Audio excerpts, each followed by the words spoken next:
better get started. It's a bit loud.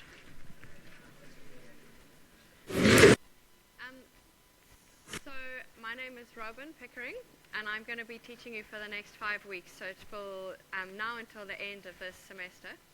So I'm picking up from where Trish and Alistair left off and kind of bringing you home. And over the next 5 weeks, so has everyone got a handout? There was handouts at either side. Yeah. So for the next 5 weeks, a question already. This is the 5th time. I'm counting this as a week. So you had a guest lecture on Tuesday, which we hope you find interesting. We thought it would be nice to have somebody from outside talking about kind of some real applications of geology in a more kind of real world setting. So counting this as week 1, we have 5 more weeks, 4.5. And the big thing that my job to teach you is the geology of South Africa. But before we dive into understanding the rocks kind of beneath our feet, we need to have an appreciation of geological time, which is a big concept, and we spend a lot of time teaching the geologists this. So it's hard for you guys to do this kind of at high speed.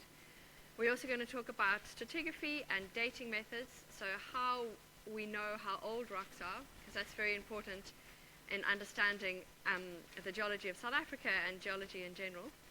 And then depending on how we're going for time, we're going to look a bit at weathering, which as engineers this is really important for you because the rocks you're going to be dealing with out there in the real world will be weathered.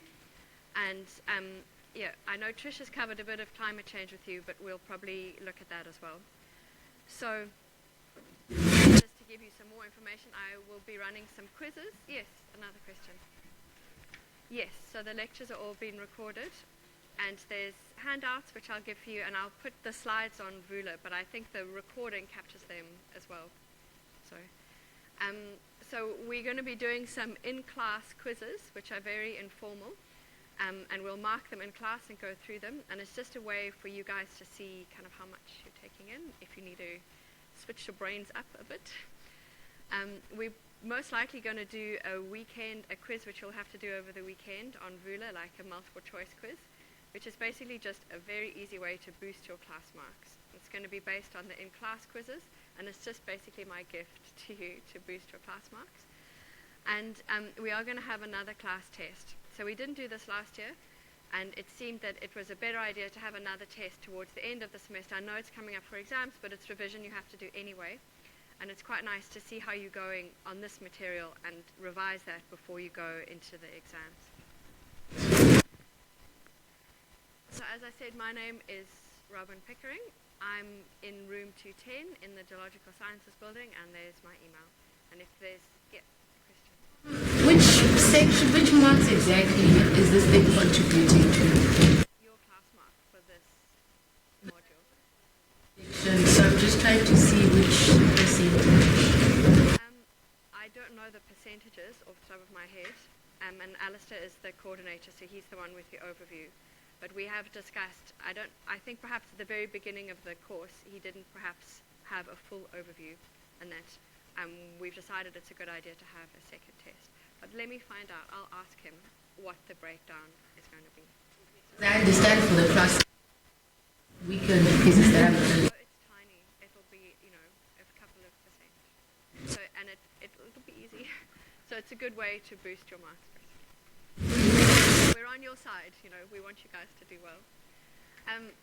So before we kind of dive in, I just wanted to talk a little bit about geology in general for engineers, and why it's important as engineers, why we feel it's important as engineers that you guys have some appreciation and understanding about geology.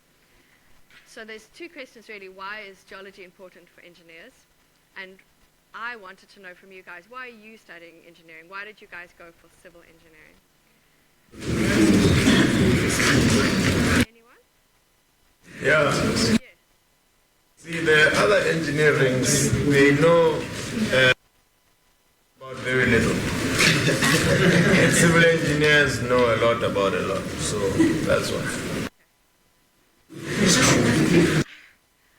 I guess from my side, what I and I feel lucky to be teaching you guys because to me, I mean, UCT is tough to get into, and you guys have got into second year, so you are some of the smartest students we've got at UCT.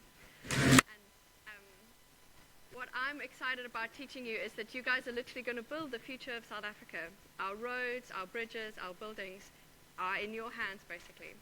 And I see my job as giving you an appreciation of what's going to be underneath all of those things. It's important.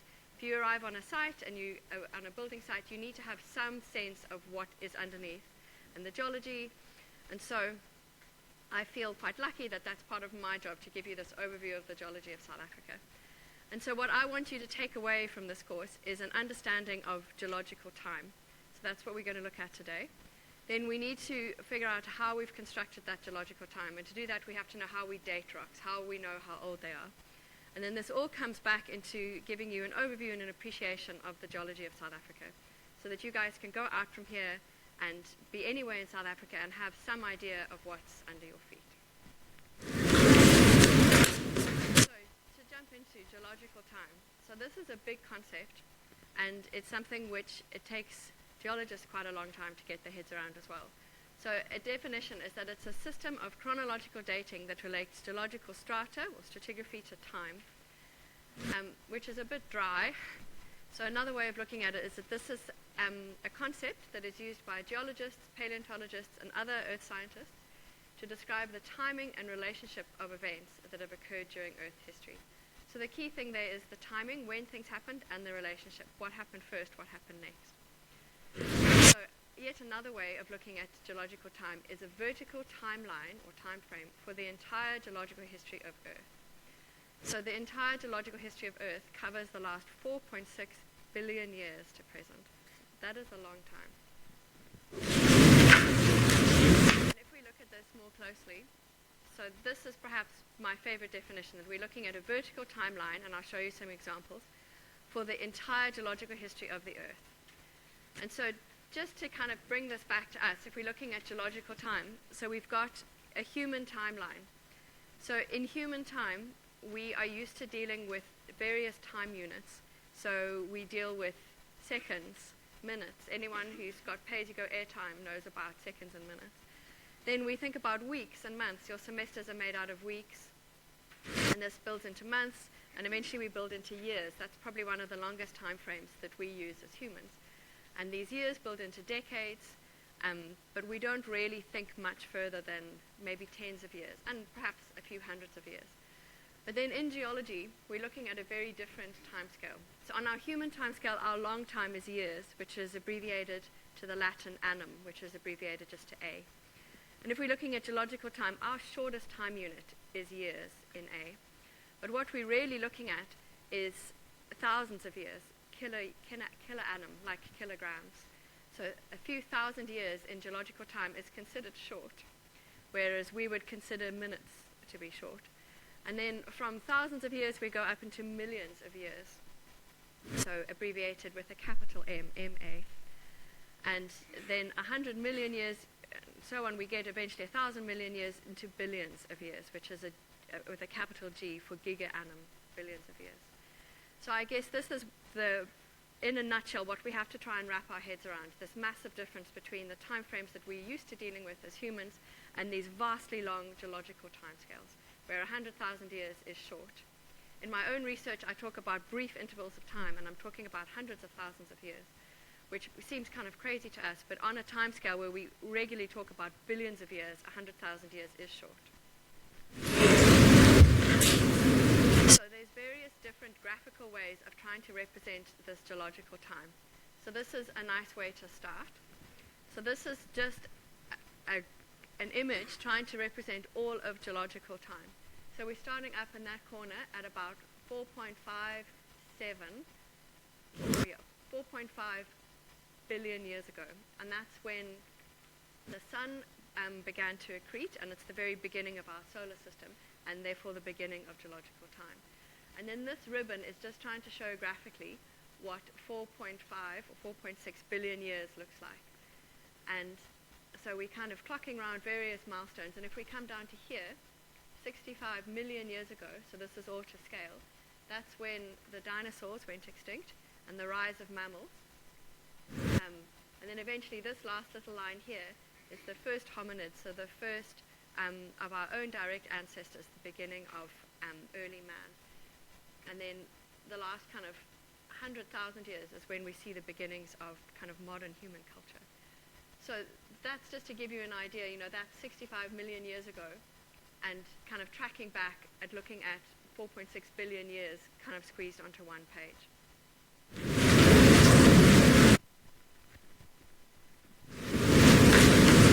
So there's various different ways of portraying this. So this is another image of the same, basically the same concept. So we're starting down here at 4.6 billion years, and you can see that this is color-coded and divided into different sections. So what geologists have done this to try and get their heads around geological time, to divide it into different sections which are characterized by specific events that have happened.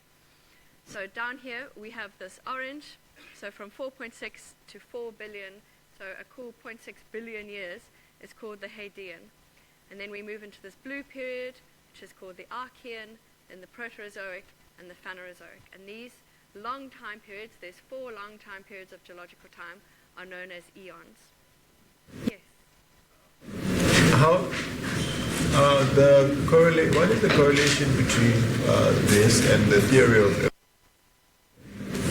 If you just sit tight, we're getting there, because lots of these geological time periods have been characterized by what's happening with evolution, with changes in the evolving animals and plants. But in a couple of slides I'll come to that and we'll discuss it in more detail. And if you still have a question, we'll come back to it. Okay. So not a lot happens in the Hadean and the Archean in terms of animal and plant evolution. Even in terms of geological time, not a lot happens. So on a graph like this, it's possible to squeeze 4.6 billion years in, and then the final eon, the Phanerozoic, then that is being blown up twice here to show some more detail. So the last 500 million years is then divided into various periods, and the most recent 65 million years is then divided into epochs.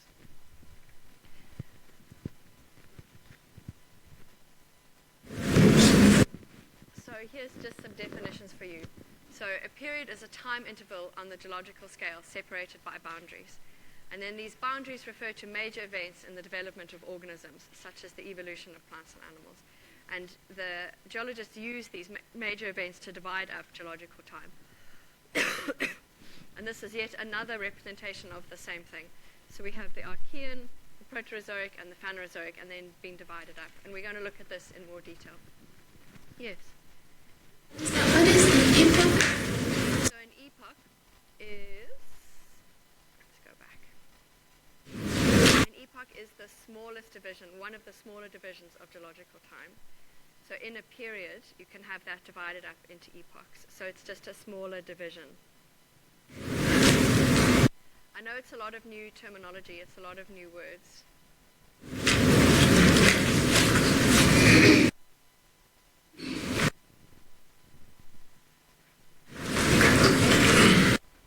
So then if we start at the beginning and we look at these long geological times, so if we start with the Hadean, so this is very ancient, deep geological time, and it's from 4.6 to 4 billion years ago. So as I said, 0.6 billion years. And it's the time before the Archean, which is the period before. Geologists weren't very imaginative with naming it. And there's no evidence for life, and there's very few rocks dating from this time. There's basically not a lot going on. So that's why this time period is often condensed on images of the geological time scale, or even left off. And then the next, and this is, what's happening during this time is the planets are accreting, the Earth is accreting, and we have evidence of this in the solar system, but not very many rocks from this time. Then from around 4 billion to around 2.5 million years is the time period known as the Archean. And Archean means original or ancient. And this is when we see the Earth beginning to form, and we see rocks forming, and we have this very early Earth. And we're going to talk about this quite a lot when we look at the geology of South Africa. So this is not the first and only time you're going to hear about this. And what is characterized, what sets the Archean aside and differentiates it from the Hadean and the Proterozoic, is that we see the evolution of single-celled organisms. So things like bacteria evolved during this time. And that's pretty much all that's going on. And we have a big change at around 2.5 million years into the Proterozoic. But for the so that's the Archean, and we will talk about this more. Then the next eon up from the Archean is the Proterozoic. And Proterozoic means before animal life. Proto meaning before, and zoic is animals. So before animal life. And during this time, which again is an amazingly long time, from 2.5 million to, it should be billion. Yeah, mistake on the slide. So fix your slides. It should be billion. Well spotted. Thank you. Billion. That's my mistake. Even the previous one, and I'm telling you guys about geological time, and I've made a mistake. So it's billions. Well spotted. Thanks, guys. So yeah, this is 2.5. The Archean is 4 billion to 2.5 billion. So fix your slides. Okay, so the Proterozoic is 2.5 billion to 542 million years. So again, this is a long time. This is like 2 billion years. And during this long purple time, what characterizes this and sets it apart from the time periods before and after it is we find fossils of simple organisms. So more complicated than the single-celled bacteria. We have algae, we have kind of worm-like creatures, and more complicated bacteria.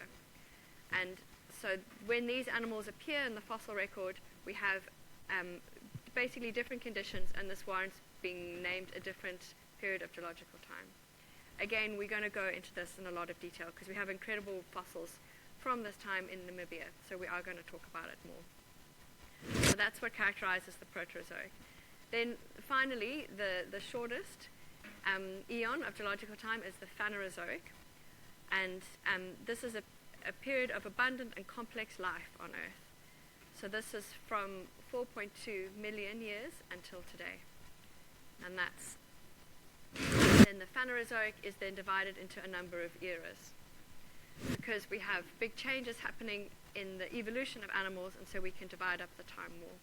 So to answer your question of what this has to do with evolution, what geologists have done is they've used the appearance and change of life evolving to divide up geological time. So I would say the theory of evolution is one of the key factors that we use to divide geological time, the change of the fossils.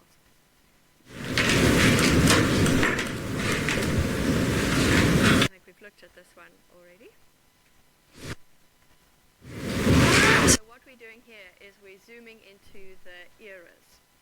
So we're looking at the last eon, which is the Phanerozoic eon, and it's divided into 3 eras.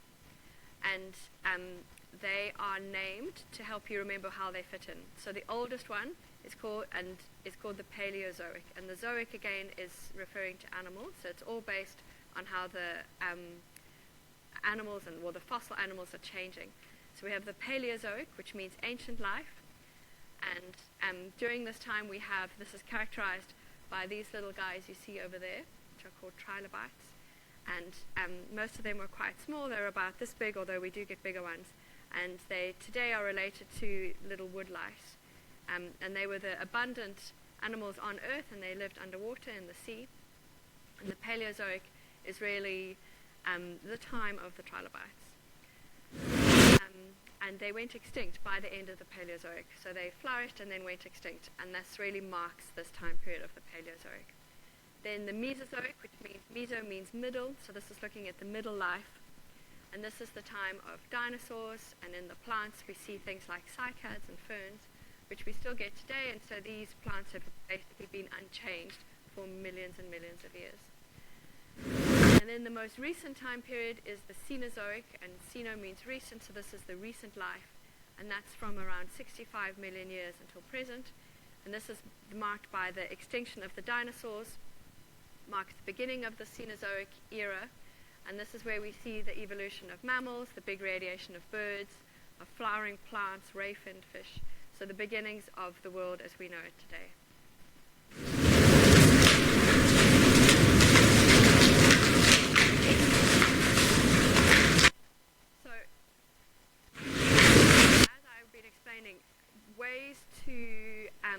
graphically represent geological time is something that's kind of stumped geologists for a long time. So I think this might not be in order. So this is looking at geological time as a clock. So starting here at midnight, and we've got 12 hours. So that's what we're trying to show. It's a different way of showing geological time. So at midnight, and then we have the origin of the solar system and Earth, and then the Hadean time, and then we have the Archean eon, which takes us through to about 6 o'clock. So that really shows what an enormous amount of geological time is represented by the Archean. And then up to, what did we say, about 1.5 billion, right? Not million.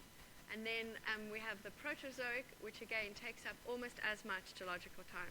And this is just when we have those very simple early animals. And then the Phanerozoic, the last eon, is just this much shorter period of time, this last 500 million years, which is then divided into a Paleozoic, a Mesozoic, and a Cenozoic. And if we put our own human evolution on that, it's just kind of minutes before 12 o'clock. So this is just another way of trying to show geological time rather than just, in a different graphical way to try and help you get your heads around these different eons, and that we're looking at very large periods of time. So we have the Archean, the Proterozoic, and the Phanerozoic. Yes. That's your Hadean. Exactly, yes.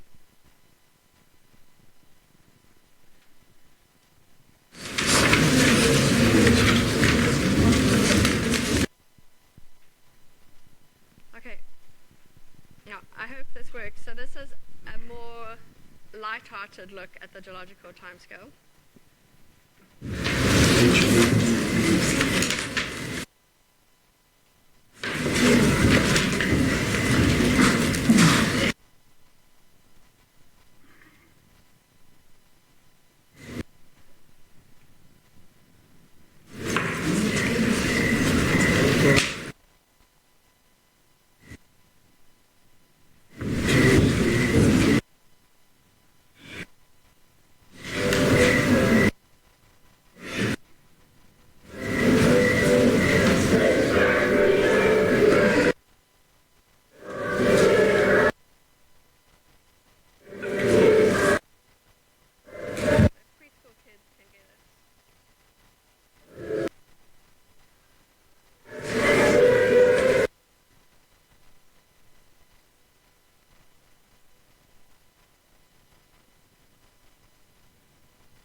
Geologists have, So the Cambrian is part of the Paleozoic is also called the Cambrian. So the Precambrian is lumping together the Proterozoic, the Archean, and the Hadean. So that's what they're doing in this video. So the Precambrian, and if you look at your last slide, or your last handout, this is a really nice summary of the geological timescale. And it's updated all the time. This is the 2012 version. So this is the Precambrian, which is Hadean, Archean, and Proterozoic all lumped together. And then the rest of geological time, Paleozoic, Mesozoic, Cenozoic, the whole Phanerozoic is also known as the Cambrian. So that's what these kids are singing about the Precambrian. Okay.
big, but it was just to give you another overview of geological time. And these concepts are hard, and it's a lot of new words to take in. Will we be required to know all of them? Part of me wants to say yes, of course, but no. I mean, you don't have to. The geology students have to know this like this, but we wouldn't expect that of you guys. It's mainly just so that as we go on into particularly the geology of South Africa, we're going to start in the Archean, go through the Proterozoic, just so you have an idea of what I'm talking about. And we're going to keep referring back to this one. And it's just, if you can get your head around this, that's basically geology in a nutshell, an understanding of geological time.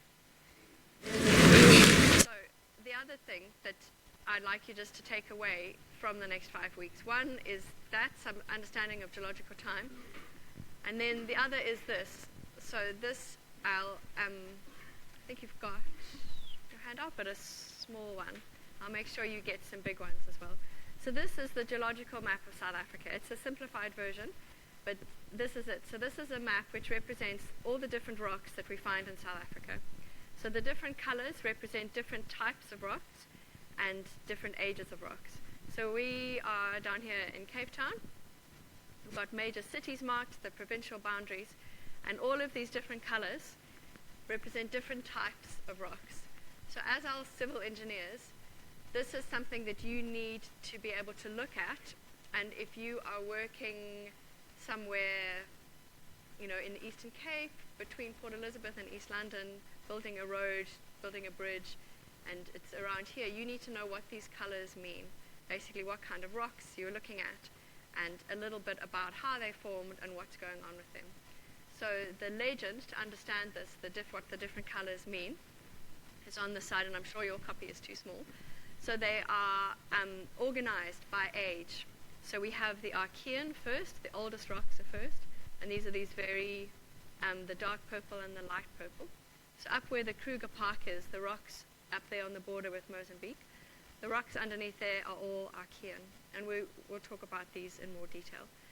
So, and then we have the rocks of the Proterozoic, and again we have an amazing Proterozoic record in South Africa. And so we have blues and greens, and these various kind of pinky colors out here are all Proterozoic rocks. And then above that we have the Phanerozoic, so the Paleozoic, the Mesozoic, and the Cenozoic. And this covers kind of the bulk of South Africa. So we have the rocks around Cape Town, and then the bulk of the interior of South Africa known as the Karoo Basin, and these are mainly Mesozoic rocks. So having some understanding of these, you need to understand the geological timescale and these different periods of geological time, and we use those to help understand the geology of South Africa and the different rocks that we have in different places. So this map should become very familiar with you, and we're going to go through it step by step by step. And we're going to start with the old material and work our way through into the recent, the last few million years. Just quickly. Yes. About the depth at which these readings are taken. Yeah, so that's a really excellent question. This is a surface map.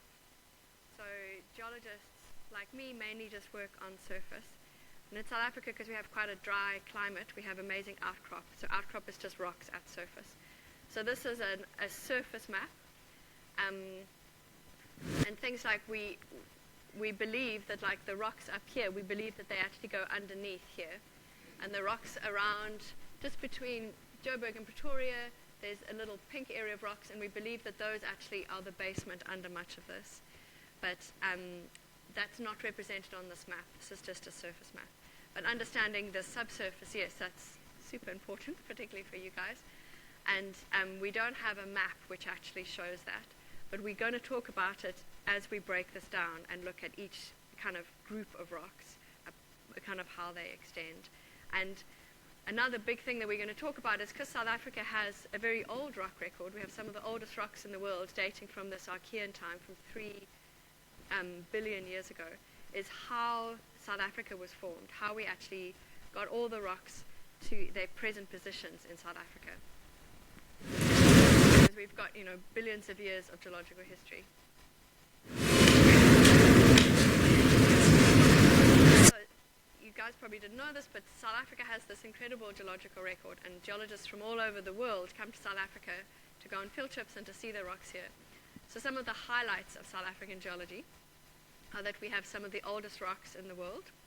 We have some of the earliest traces of life. We have these incredible little fossils of bacteria, which are some of the oldest fossils in the world. And we have this incredible Archean record. So this is rare elsewhere, that rocks of, billions and billions of years are still preserved. And South Africa has an incredible record of these. And then in our Proterozoic rocks, we see the rise of atmospheric oxygen. So during the Archean, the atmosphere wasn't, today we have pre-oxygen in the atmosphere, which we all breathe and keeps us alive. And during the Archean, this wasn't the case. And in the Proterozoic, we actually can see in the rock record the rise of this early oxygen. And we can see the point at which the atmosphere becomes oxygenated. And this is very important, obviously, in the evolution of life. And we'll look at that in the rock record that we can see that actually preserves that.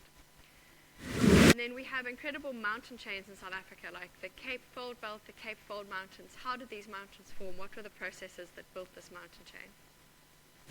And then we have these huge basins. If you've ever driven from Joburg or Cape Town up to Joburg and driving across the Karoo, this massive flat landscape, and that is the remains of a huge sedimentary basin where we just have today these like flat-lying geological units. And in the Karoo, we have this incredible record of probably the world's best example of terrestrial, so they're happening on Earth, of mammal-like reptile evolution. So this was, we had reptiles and then the evolutionary steps that ended eventually in mammals. We have these incredible animals called mammal-like reptiles, and South Africa has the best record of these fossils. And South Africa has also played a critical role in the puzzle of understanding plate tectonics. So today we understand that the Earth is a dynamic structure. I think you would have spoken about this with Trish and Alistair, that our continents aren't completely fixed and that they are moving. And for example, down the middle of the Atlantic Ocean is the Mid-Atlantic Ridge, and South Africa, or Africa and South America actually moving apart from each other. And this concept was only really taken on board and even as late as the 1950s. And the fossil record from South Africa, some of these mammal-like reptile fossils, we find in South Africa, they found them in Antarctica and South America. And this helped build a theory of plate tectonics, that these continents used to be together to form a supercontinent called Gondwana. And South Africa has played a crucial role in understanding plate tectonics. So this is an example of where South Africa has basically been leading the world. And yeah, we also have an incredible record in South Africa of early human or hominin fossils and stone tools. And South Africa is believed by many to be the cradle of humankind, that all humans basically evolved. We know they evolved in Africa, and we have one of the best records of that in South Africa. Yes. I saw in the news somewhere where they said Africa actually might not be the cradle of human evolution. Actually, Europe is. And they found some skeleton there. So, what? I don't know. I just saw. Yeah, and there is a human evolution record from Europe, but it only dates back, I think the very, very oldest they've got is just over 1 million years, while in Africa we've got hominids dating back to 4 million years. And genetic evidence from modern humans, if we look at our DNA, because we are all related to each other and we can see this in our DNA, and you can calculate back by looking at mutations in DNA. And if you do this with basically a global DNA sample, it all tracks back to the original modern human DNA originating from Africa. So the fossil evidence and the DNA evidence is basically undistributed, that Africa is the cradle of humankind. People who study this fight with each other about whether it happened in East Africa or South Africa, but it's definitely an African origin. So if we keep looking at kind of geological highlights of South Africa, and South Africa is a world leader in economic geology. More than half of all the gold that's ever been mined in the world has been mined in South Africa from the gold mines around Johannesburg. So that's really crazy if you think about more than half of all the gold ever is from South Africa. We're also one of the leading producers in the world of diamonds and platinum group elements and base metals. So all of this puts together that we have a strong resource-based economy, and understanding the economy of South Africa and kind of what keeps us going is heavily based in mining and resources, and obviously an understanding of the geology is crucial to that. So the discovery of diamonds and golds really shaped the colonial history of South Africa. And as I said, we have a resource-based economy today, and we're seeing all sorts of new tensions around mining and land ownership. So this is not a story that's over, it's kind of evolving with South Africa. So, to kind of sum up a little bit, what we're going to be doing in looking at the geological history of South Africa is we're going to do a journey through time, as we've been talking about today, starting in the Archean, working up through into the present, and we're going to move around the country looking at where we find these rocks. We're going to look at the Archean and these early life. We're going to look at the Witwatersrand gold deposits. This is just kind of the highlights. We're going to look at the rise of early oxygen and the dolomites and banded iron formations where we see this evidence. And we're going to look at the Bushveld igneous complex. And this is where they mine the platinum and platinum group elements. And we're going to look at major suture zones, mountain ranges, and major supercontinents, and understanding how we've actually built South Africa as we see it today. We're going to look at the Cape Fold Mountains. We're going to look at the Karoo Basin. And then we're going to look finally at the Cenozoic, so that last, I must get it right as well. The Cenozoic is just the last 65 million years, and we don't have a great record in South Africa, but we're going to look at the Cenozoic record, and finally, kind of just the icing on the cake, look at the early human record of South Africa. So that's just to give you an overview of kind of where we're going with all of this. And if anyone is super interested, there's some very good further reading, and these books are in the library. So The Story of Earth and Life is a wonderful textbook written by two leading professors of South African geology and paleontology, and it's a South African specific textbook looking at understanding geology and paleontology, but with all South African examples. Then Geological Journeys is another wonderful book written by a South African geologist, where he looks at the geology along major roads. So if you're doing a road trip, this book basically explains the geology. So if you guys were to spend your money on one thing, I would really recommend, or at least to have a look at Geological Journeys. So wherever you're going in South Africa, this book gives you a really nice, easily digestible explanation of the geology that you're seeing literally on the side of the road. And then it's getting older now, but an introduction to South Africa's geological and mining heritage is also a great resource. So these are nice because they are textbooks, but specific to South Africa.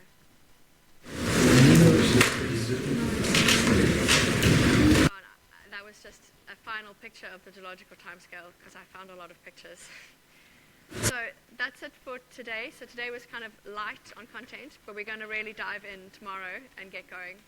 So any more questions? No. All right. Thanks, guys. I'll see you tomorrow.